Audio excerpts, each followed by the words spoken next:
tidak pernah berada di MLM sebelumnya. Berarti Bapak Ibu adalah orang yang open mind, orang yang moderat, ya melihat peluang dengan lebih seksama ya. Apalagi zaman sekarang kita harus shifting ya. Jadi minta izin Bapak Ibu, saya ingin jelaskan dulu ya apa yang saya maksud dengan saya berhasil shifting ya, dan saya membangun aset secara online ya, bukan berjualan. Karena selama ini orang selalu berpikirnya kalau online itu akhirnya bukan ber-MLM tapi balik lagi ke istilah saya downgrade nih ya. Sudah dibangun sistem yang bagus, malah balik lagi jualan, jadi primitif gitu loh. Jadi seolah-olah door to door lagi gitu loh, walaupun secara online begitu ya.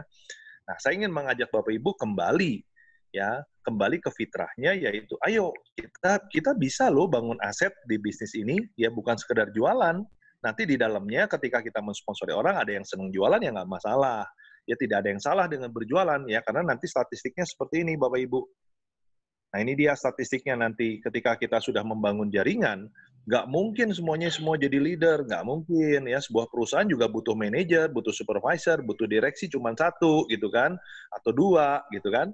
Nah, sisa-sisanya ya orang yang membantu menghasilkan omset. Nah, ini adalah statistik Bapak Ibu ya yang sangat akurat ya, karena data statistik ini adalah rata-rata dari perusahaan top 100 di dunia, perusahaan multi level ya. Ternyata statistiknya begini, 70% orang yang berada di jaringan kita, ujung-ujungnya jadi konsumen, Bapak Ibu.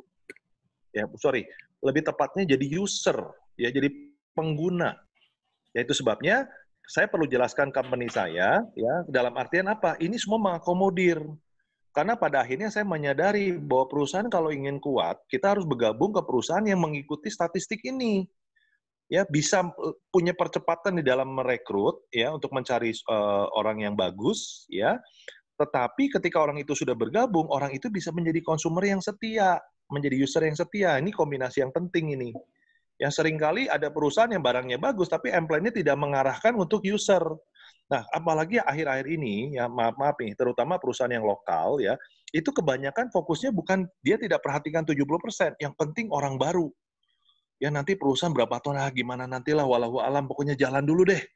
5 tahun tutup ya nggak apa-apa, namanya bisnis boleh dong kita tutup setelah 5 tahun gitu. Nah ini yang ngeri gitu loh, ya ngeri banget ya Pak Rio, udah cengar-cengir aja nih pengalaman nih. Oke. Nah Bapak Ibu kita lihat ini ya. Nah saya ingin jelaskan sedikit company-nya, karena saya termasuk orang yang tidak tergiur dengan M-Plan. Ya, saya selalu lihat company-nya dulu. Ya, kenapa? Karena saya udah kelamaan di industri ini. Ya, saya sudah punya indikasi-indikasi yang alarm saya udah bunyi nih kalau perusahaan udah nawarin begini, begitu. Wah, ini udah nggak bener dah. Produk cuma dua, gitu ya. Produknya produk yang abal-abal, yang penting ngasilin duit, gitu. Bentar-bentar udah dapat mobil. Waduh, ini perusahaan nggak akan lama deh. Dan betul Bapak Ibu, ya perusahaan yang terlalu fokus di M-plan-nya, bonus-bonusnya, akhirnya perusahaan itu tidak berumur panjang ya.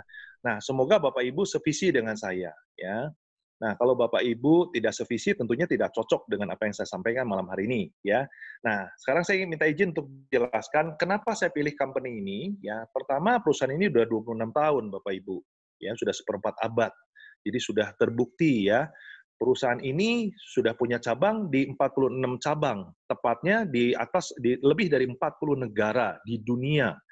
Ya, jadi ini bukan perusahaan kecil. Ya, perusahaan ini memproduksi produknya sendiri, Bapak Ibu, ya. 300 jenis produk, bayangkan Bapak Ibu, 300 jenis produk, ya. Lalu saking besarnya perusahaan ini, kita sampai harus membagi menjadi 4 pabrik, ya. Nanti saya jelaskan di belakang ya. Nah, dan yang menarik ini Bapak Ibu, ini yang membuat diferensiasi yang sangat hebat.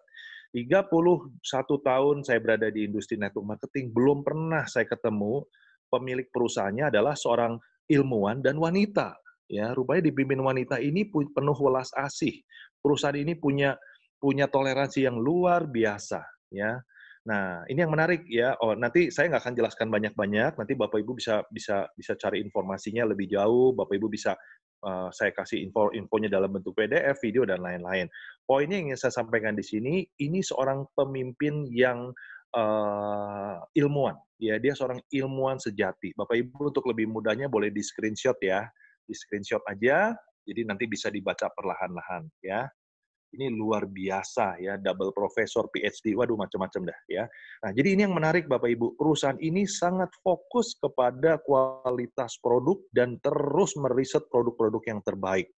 Ya berbeda dengan bisnis lain. Kalau bisnis lain cari produk, bukan menciptakan produk. Cari produk apa ya yang lagi rame, yang gampang dijual, yang nggak ada expirednya gitu kan. Nah, ini yang Bapak Ibu perlu perhatikan ya. Beliau ini membangun 7 pusat riset di dunia. Dan bukan riset yang kacangan Bapak Ibu perhatikan ya. Natural herbs ya, meriset makanan herbal. Lalu meriset nutrisi, meriset aparatus. Aparatus itu akupuntur ya, tusuk jarum yang pakai listrik ya. Lalu meriset urusan kanker, onkologi, meriset AIDS ya, bukan meriset yang membangun pusat riset. Lalu mikrobiologi dan bioengineering, bayangkan ya, pendiri dari perusahaan ini bukan sekedar ilmuwan, tapi dia mengajak banyak ilmuwan untuk berpartisipasi menyelamatkan, menyehatkan dunia. Ya, oke. Nah ini pabriknya 2 di China, di Nanjing dan Tianjin. Ini Nanjing, yang bawah Tianjin, yang kanan ini di Michigan, yang kanan bawah ya, pojok kanan bawah ini di Toronto, Amerika, di Kanada. Ya. Dan nah ini dia ya, Bapak Ibu, banyak perusahaan network marketing di Indonesia ya, yang hari ini ada di Indonesia hanya punya satu G, satu good ya. G itu good ya, artinya kita punya 6G, kita punya 6 standar tertinggi di planet bumi ya. Kebanyakan orang-orang hanya punya GMP. Nah ini nih yang ketiga, yaitu good manufacturing practices ya. Nah barang-barang yang ingin lolos BPOM harus minimal standarisasinya GMP. Ya, nah kita bukan cuma 1 tapi 6. Berarti kualitas kita secara sederhana itu 6 kali lebih tinggi kualitasnya. Kenapa? Kita punya GAP, Good Agriculture. Banyak perusahaan yang nggak punya GAP. Lah, orang barangnya aja impor, barangnya maklun, gimana punya ladang? Kita punya ladang sendiri, Bapak Ibu. Ladang besar sekali di China dan di Kanada.